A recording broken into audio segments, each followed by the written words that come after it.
is my first time setting the hot tent up all by myself.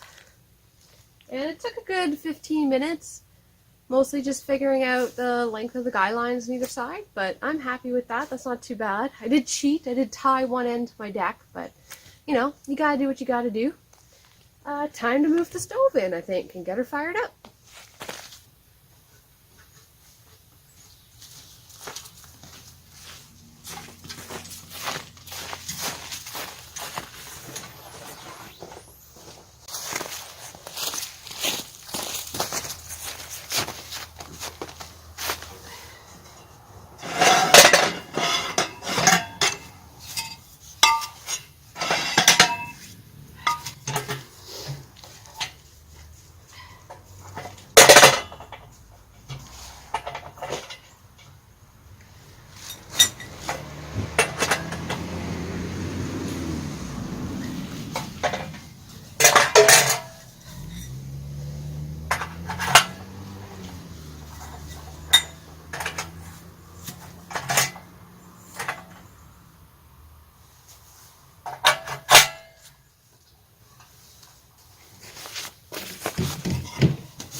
So it's a little dark in here, but kind of gives you the idea of our setup with our little cylinder stove here. But I thought for funsies, you know, I'll stay out here tonight in the backyard, light her up, burn some wood, have some fun.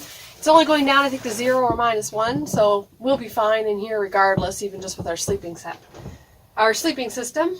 The stove is really more entertainment than anything else.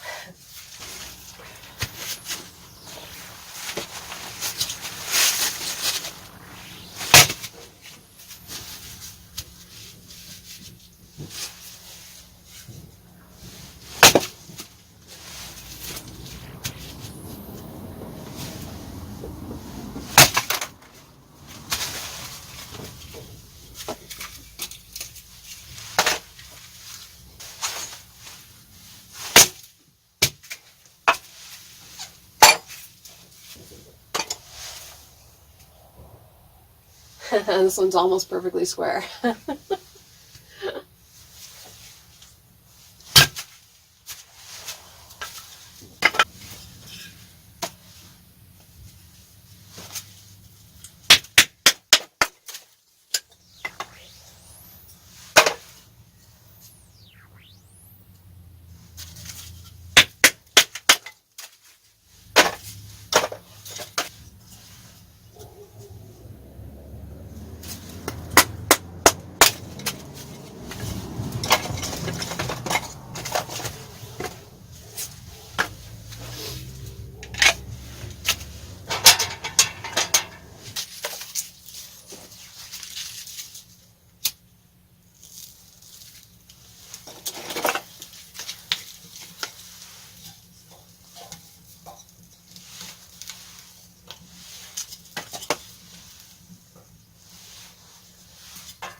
Welcome to the Patchwork Palace.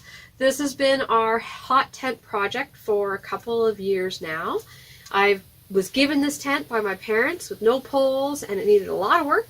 And yeah, that's what I've been doing. I've been repairing holes and seam sealing and adding zippers, all kinds of great stuff. At the end of this video, I'll hopefully be able to throw a bunch of pictures on there to show you the process it's taken. For today, we're set up in the backyard of all places. I mean, when in doubt, camp in the backyard. It's a great way to test out gear. And we're going to get this stove fired up. We're going to try out our sleep systems tonight. But it's just good to be outside. It's good to be out in the cold and in the weather and extending your season. And I'm really hoping, I'm really excited about winter this year. I've never been excited about winter my whole life, I don't think. But this year I am, because this tent is a game changer for us. This is going to get us out way late into the year and even way earlier in the spring. Like I said, welcome to the Patchwork Palace and the Hot Tent Project Tent. I'm going to go over in detail, you know, some of the things we've done to fix this thing up. But I might have to do that tomorrow because, again, we're losing light. I've already got a lantern going in here. This is still, oh, that's a little bit better. Still a ridiculously dark video. But yeah, we're going to, tomorrow I'll take you on the grand tour and I'll show you all of the things, repairs we've had to do, and maybe a little bit of a a photo montage of the work we've done. Yeah, and also as well, I'll show you some shots of our sleep system set up. Right now we've got it set up living room style, just a couple chairs and an end table, and just being comfortable, burning some wood, and having some fun outside. Thanks for watching.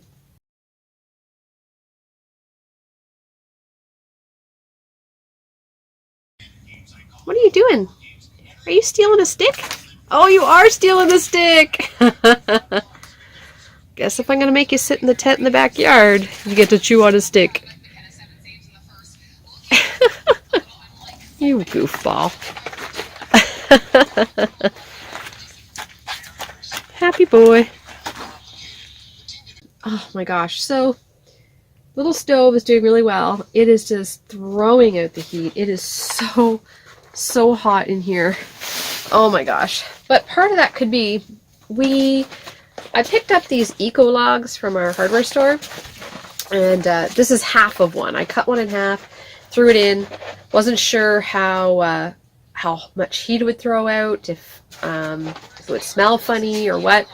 It doesn't smell like anything, which is a good thing. And it is really piping out the heat. They're supposed to burn, a full one's supposed to burn 4 to 6 hours. So I had picked them up thinking, well, maybe this is something that we could take as like emergency fuel for a nighttime camping. If it got really cold, we know we can just toss one in and it should hopefully burn for 4 hours or so. But oh my gosh, it is hotter in this tent than in the house. It's ridiculous. We've been leaving the door open. Anyways, we're having a good time watching the hockey game. Shock's joined us out here. He's on his thermarest chewing on sticks. He's a happy boy. And I'll check back in a little bit and let you know how it's going. Here, I'll turn you around. You can see the fire here.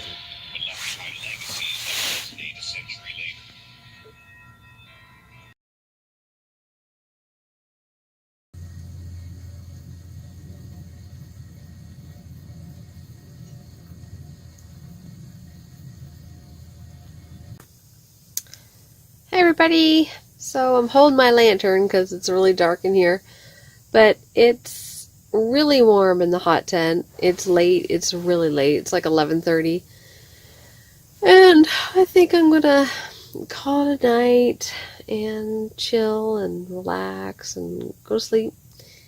And I probably won't stoke the fire throughout the night, so I'm prepared for it to be cold. I've got my wool blanket and my really warm sleeping bag, so I'll be cool. Sorry, I'll be warm. I'll be fine all night. And yeah, if I have to get up a pee or anything, I'll definitely stoke the fire, but that's not my plan. It's raging right now. It's so hot in here. It's a little crazy. So anyways, good night, and I'll check in the morning.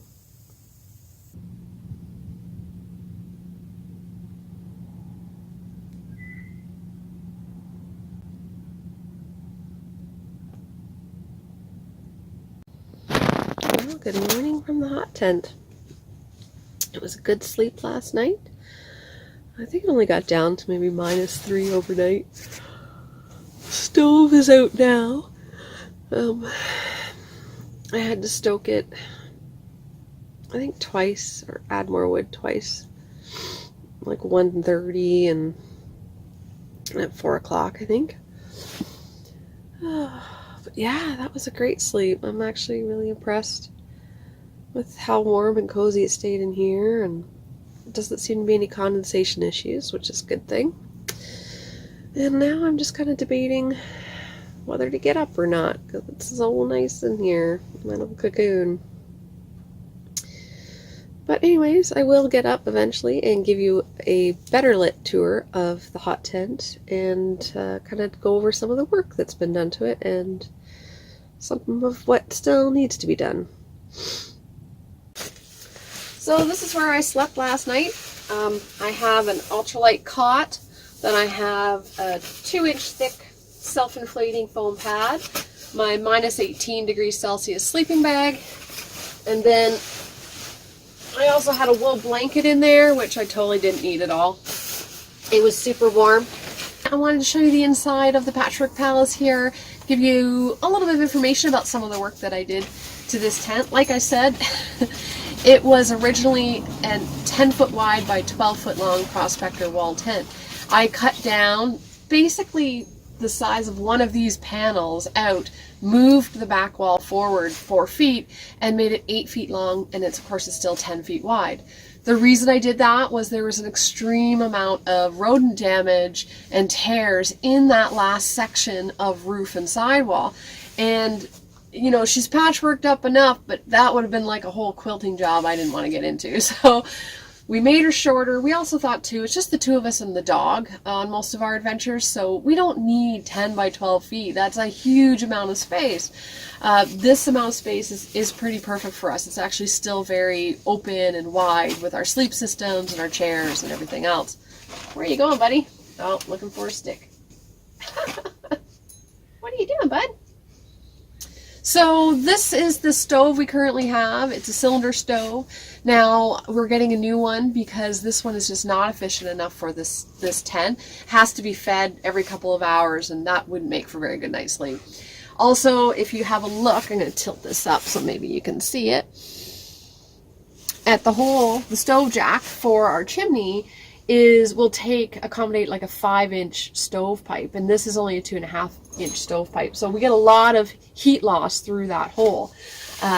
With a bigger chimney on a stove, are you trying to steal all the sticks? On a bigger chimney, you get a lot more heat radiating off. It's going to warm up the space a lot more efficiently. And as you can see, I still have a few patches and tears that need to be fixed up. The old stove jack was, I'll tilt this up just slightly more, way up here, which would have put the stove almost directly in the center of the tent, which for what we want to do for our kinds of trips, that just didn't seem safe. Like, just somebody's going to trip on the stove and burn themselves. That wouldn't be very good. So I moved the stove jack to a better spot, which situates the wood stove in the corner of the tent as opposed to the center of the tent. What else did we do? I had to make poles. This tent was gifted to me with no poles. So my pole system, and I'm going to spin you so you can kind of see it here. So here's my pole system. Basically, my ridgepole of my tent is this metal here, which is the interlocking ridgepoles for a chain link fence. Not too bad. This is a metal sleeve I cut out of the remainder of that metal chain link fence pipe. These are 2 wooden dowels that are fit into it. Now, this bottom wooden dowel, I drilled holes through the metal and put bolts through it with nuts so it stays on and it comes up to here, and then the top wooden pole slides down into here, which is pretty perfect.